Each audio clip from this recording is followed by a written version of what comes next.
माननीय अध्यक्ष महोदय, माननीय सदस्य ने शिक्षकों को लेकर के सबसे पहले जो सवाल पूछा है उस संबंध में मुझे जानकारी देनी है। आपके माध्यम से सदन को अवगत कराना है कि जो हमारे वर्तमान में जो हमारी छात्रों की संख्या है, उन छात्रों की संख्या को देखते हुए जो हमारे पास में शिक्षक हैं, मैं इसमें शिक्षकों को ही केवल सम्मिलित कर रहा हूं, सहायक अध्यापकों को इसको जो हमारा छात्रों का और जो पीटीआर होता है छात्रों का और शिक्षक का जो रेशियो है, वर्तमान की छात्र संख्या को देखते हुए और वर्तमान के हमारी शिक्षकों की संख्या को देखते हुए हम 1:30 होना चाहिए, जो कि प्राइमरी स्कूल्स में उसको हम लोग पूरा करते हैं। और शिक्षा मित्रों को अगर हम इसमें सम्मिलित करते हैं तो शिक्षा मित्रों को इसमें सम्मिलित करते हुए 1:22 का रेशियो हम पूरे प्रदेश में अपने छात्रों के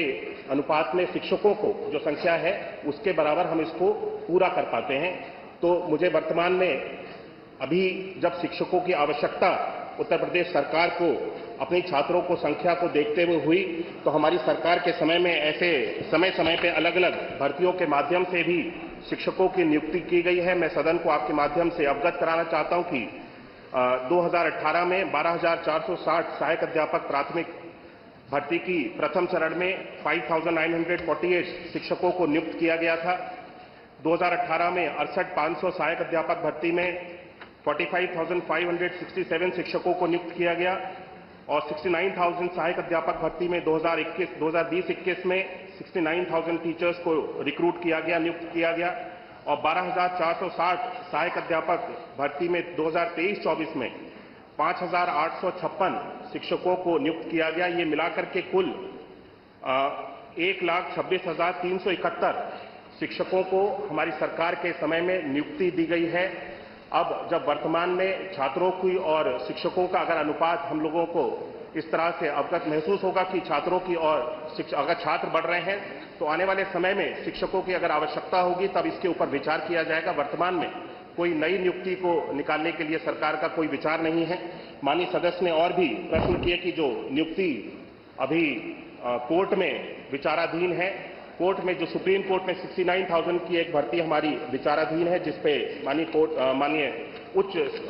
सुप्रीम कोर्ट में सर्वोच्च न्यायालय में जिसका केस चल रहा है, उसकी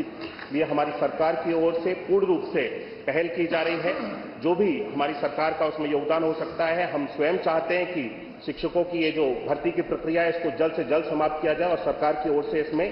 पूर्ण योगदान दिया जा रहा है। माननीय सदस्य ने खेलकूद के बारे में भी चर्चा की। मैं बताना चाहता हूं, अवगत कराना चाहता हूं कि हमारी सरकार के समय में बच्चों की शिक्षा के ऊपर तो हम लोग ध्यान दे ही रहे हैं, लेकिन बच्चों के ऑलराउंड डेवलपमेंट में खेल का भी बहुत बड़ा योगदान है। हम समय समय पे प्रदेश स्तर पे, जिले स्तर पे अलग अलग प्रतियोगिताओं को ऑर्गेनाइज कराते हैं, जिसके लिए यहां से धनराशि की व्यवस्था भी की जाती है और हर एक विद्यालय में बच्चों को खेलकूद के उपकरण को भी उनको उपलब्ध कराने के लिए भी हर विद्यालय को अलग से हमारी सरकार के द्वारा, शासन के द्वारा धनराशि दी जाती है, जिसके माध्यम से बच्चों के लिए विद्यालय स्तर पर जाकर के खेलकूद के उपकरण परचेज किए जाते हैं और जिससे बच्चे खेलकूद में जिस भी क्षेत्र में जिस भी खेल में उनकी रुचि हो उस खेल में आगे बढ़ सकते हैं।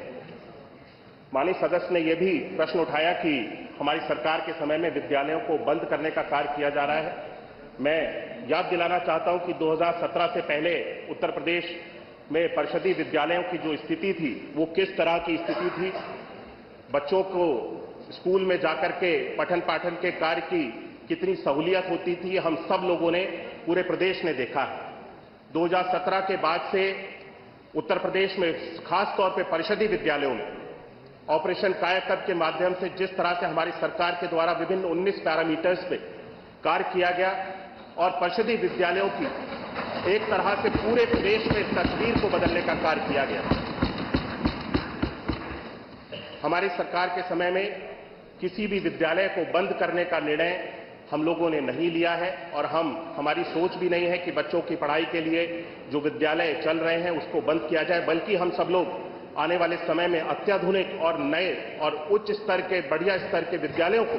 खोलने की हम सब लोगों की सरकार की योजना है। और आने वाले समय में मुझे लगता है जब ये विद्यालय बन करके तैयार हो जाएंगे तो हमारे परिषदीय विद्यालय में भी प्राइवेट स्कूल्स में जो बड़े से बड़े, अच्छे से अच्छे स्कूल में जो सुविधाएं बच्चों को दी जाती हैं वो निःशुल्क हमारे परिषदीय स्कूल्स में भी बच्चों को देने में हमारी सरकार सफल होगी।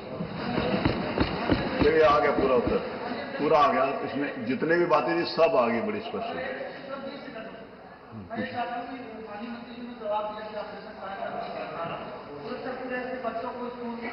की जा रही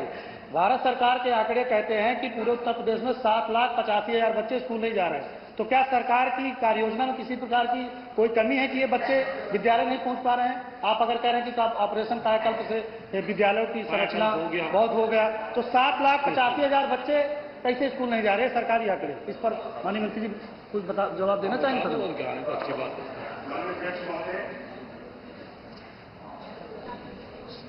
माननीय सदस्य ने जो चिंता जताई है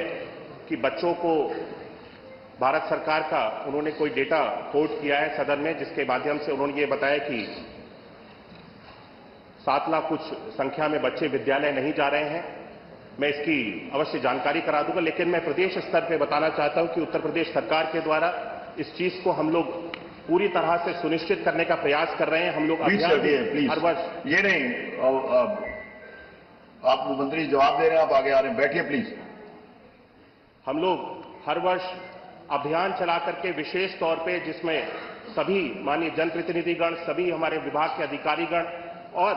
समाज स्तर पे भी, लोगों के स्तर पे भी बृहद स्तर पे प्रयास किया जाता है। स्कूल चलो अभियान के माध्यम से हर वर्ष जब नया सत्र प्रारंभ होता है, माननीय मुख्यमंत्री जी स्वयं इस कार्यक्रम की शुभारंभ करते हैं, जिसके माध्यम से हम लाखों की संख्या में, इस वर्ष भी लाखों की संख्या में, हम ऐसे बहुत सारे बच्चे हैं जो विद्यालय से जुड़े हुए नहीं थे, उनको हम इस व्यवस्था के साथ में जोड़ने के लिए हम सब लोग सफल हुए हैं। और आगे आने वाले समय में मैं माननीय सदस्य को आपके माध्यम से सुनिश्चित करना चाहता हूं, उन्हें आश्वासन देना चाहता हूं कि उत्तर प्रदेश में ऐसा कोई भी बच्चा नहीं होगा जो शिक्षा की